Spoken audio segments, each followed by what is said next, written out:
পাহাড়ের পাদদেশে নির্জন অরণ্যে একজন জেন গুরু বাস করেন। একদিন এক ছাত্র গুরুর কাছে এলো। তার মন অনেকদিন ধরে একটি প্রশ্নে ভারাক্রান্ত ছিল।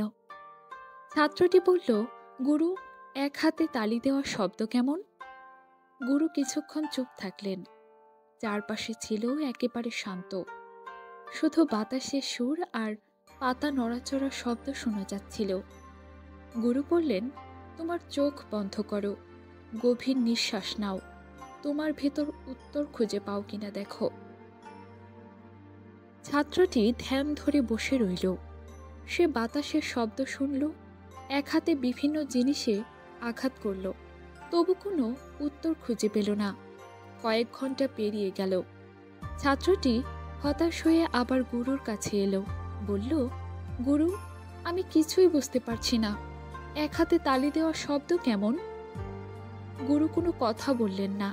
তিনি শুধু একটি হাত উঠালেন, তারপর ছাত্রটির গালে থাপ্পড় দিলেন। ছাত্রটি অবাক হয়ে গেল। সেই মুহূর্তে তার মন শান্ত হয়ে গেল। তখনই সে বুঝতে পারল, উত্তর আসলে শব্দে ছিল না, এটি ছিল অনুভূতিতে। আর এই প্রশ্নের উদ্দেশ্য ছিল চিন্তাকে থামানো এবং মনের শান্তি খুঁজে বের করা। অর্থাৎ এক হাতে তালি দেওয়া শব্দ মানে নীরবতার পাঠ।